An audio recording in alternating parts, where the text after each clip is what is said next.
CBC News has been reviewing Senate spending figures, and it turns out the Red Chamber's costs have soared by more than 1/3 over the last 5 years, and some of that can be tied to Justin Trudeau's push to reform the Senate.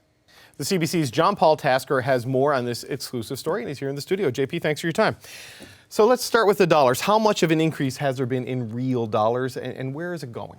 Yeah, so the new independent Senate is costing a lot more money. In fact, it's gone up from $85.4 million 5 years ago to $114 million for the 2019-2020 fiscal year.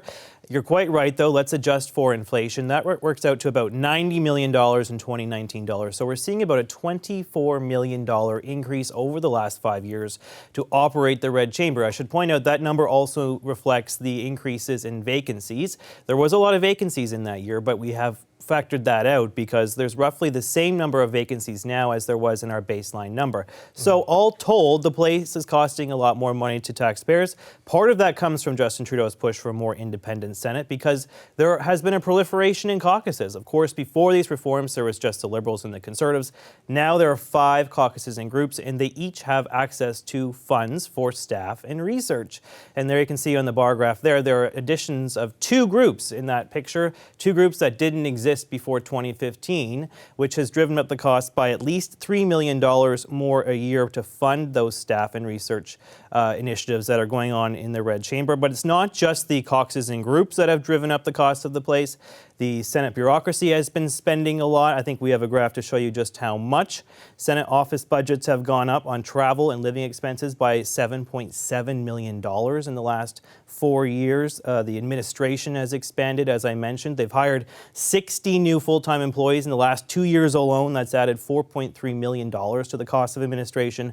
And then some cryptic titles like corporate systems and IT have added $3.4 million, and security has added $2.2. So all told, we're looking at many more millions of dollars to operate the House of Sober Second Thought. Okay, so often when there is an increase in costs, there is an explanation. Have we gotten one from the Senate? How are they reacting to this? They have not spoken to us in great detail, I must tell you. So the chair of the Internal Economy Committee refused or declined to comment on our story. They referred us to transcripts from months ago when some of these increases were discussed publicly, but they wouldn't add any more detail. I also asked for some of the documents they discussed.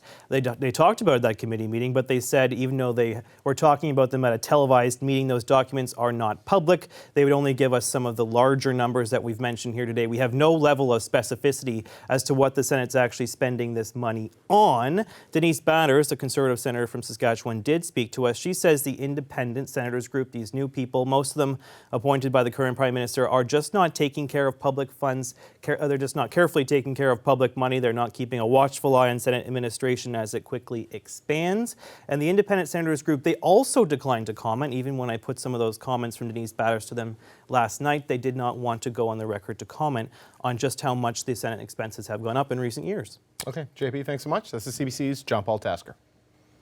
And we are back with the Power Panel, Jason, Vicky, Marie, and Paul. And tonight, the CBC's John Paul Tasker reported earlier on the more than 30% increase in Senate costs over the last 5 to 6 years, due in part to the fact there are no longer just 2 groupings of senators in the Red Chamber. That's meant more money for travel, for offices, for staff, for research, and the cost could even higher now that there are 2 new additional groups created just in the last week. They're springing up all over the place. So is a bigger budget for the Senate going to go over well with the public? Vicky, I want to start with you on that. Is this something that's going to hurt the reputation of the Senate, or is this a sign that the independent seeds that were planted are beginning to sprout? You know, I'm not certain what the answer is on that one yet. I think there's obviously both points of view, which is that the Senate shouldn't generally cost us way more money than we're expecting. But the question is, are we seeing more effectiveness from the Senate? There's a report from earlier this year that said the Senate is overall more effective. They're not necessarily vetoing or sending back more of the government's bills, but in terms of how much time they're spending on it and how much attention is being paid to it, they're definitely doing that work. At the same time, we're also seeing some parts of the Senate decide to change and shift. They're going on the road more. So, you know, the high profile one being the Senate's Energy Committee, you know, heading out of Ontario and into Alberta on C-69, but also some other committees like the Senate Human Rights Committee going to prisons to actually talk to prisoners when they're making these reports. And so I think that has changed. That's a very different Senate from a decade to 20 years ago, which means it costs more money. These new groups, harder to parse whether they're part of the effectiveness, but I think some of the cost is also part of the fact that the Senate itself has changed how it operates. Paul, we've got the new Senate groups, the Progressive Senate group, which is really the old Liberals. We've got the Canadian Senators group. How do you think this is going to affect how it operates in terms of getting legislation passed, giving it, extra scrutiny? How's it going to work? The big unanswered question is, will it always be the case that when the Senate sends a bill down to the House with amendments and the House sends it back, will the Senate ever block it a second time? And so far they have, enough of them have resisted that temptation. And so this period of experimentation in the Senate is interesting, but so far not openly antagonistic to a governing agenda. And lest we forget, the government is in fact elected and accountable, and the Senate sure ain't. But the reform to the Senate that Justin Trudeau introduced as an opposition, as a third-party opposition leader in 2013, is one of the most significant things that he's done, and it's still playing out. And neither he nor you nor I knows exactly how it's going to play out. This period of fermentation and experimentation looks a lot more like the House of Commons in the immediate post-Confederation period, when there were all kinds of people sort of trying to see how they got along. And it's not uninteresting. And it also helps to account for the increase in costs. The Senate is more than ever before a target for lobbyists, because everyone knows how every MP is going to vote, and nobody knows how 30 other senators are going to vote. And so interest groups and lobbyists are spending a lot more time trying to move those Senate votes. And there's a lot of senators are asking themselves questions, which led to Andre Pratt, one of the more prominent senators, quitting on election night because he couldn't find his place in this weird new world. Right, Marie, what do you think? How do you is Trudeau's reform, are they working, or is it too early I think to say? there are different aspects to this cost story. I agree with Vicky that they have traveled more, which I think Canadians would regard as a good thing. They're consulting more. They're actually going to find out things on the ground, and I don't know that people would contest the rise of those costs. Where I'm a bit puzzled, and I'm usually the defender of the Senate on this panel, so this is an odd position to be in today, is that the budgets are rising in part because there's more of these groups. I don't understand why these more numerous groups can't just share the same pool of money. I also don't understand why Senate representatives, which are essentially 3 people because they are not controlling any caucus of senators, right? They're just facilitating bills coming from the government, why they need the biggest part of that budget. That to me is the question mark. And it's also unclear why there are more groups. As you said, the progressive senators are essentially just the Liberals, so I don't see why that would change anything. And the Canadian senators said that they were launching this new group to represent regions. Well, first of all, I'm sorry, I thought that's what you were already doing. And second of all, we already saw them do that.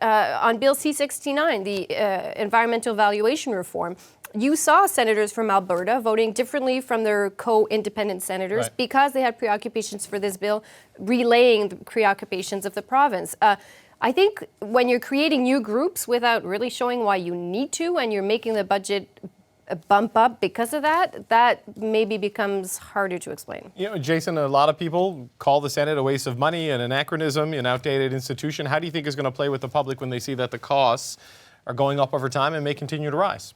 Well, I think this is bumped up in accordance with the fact that people, I think, are less and less likely now to see the Senate as this cushy job where partisan fundraisers go to while away their time till they're 75. The people who've come in lately come from more diverse walks of life, and they seem to want to do things with their time there until they're 75. They don't just want to twiddle their thumbs and go to the occasional fundraiser. And I get the sense that with other politicians, with them putting more bills in play, with them pushing for more amendments on bills ranging from marijuana or cannabis to oil and gas regulations, people are seeing them be more relevant.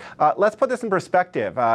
Let's compare this to how much Parliament or House of Commons costs. House of Commons costs $500 million. So I don't know. Have senators become relevant enough that they can claim that they're more than 1/5 the value, worth more than 1/5 the value of a House of Commons? I don't know.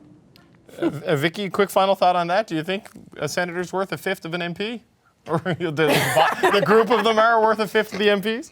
I'm not going to answer that question because I want to be able to go to Ottawa someday. But, you know, I do think, like, the question about, like, are they just going to keep endlessly splintering into these groups that require more money and require more funding is something the Senate has to look internally and say, like, these divisions just can't spin out into forever. It can't be like every single feminist Facebook group that has ever existed. It can't just keep falling apart until it costs more money.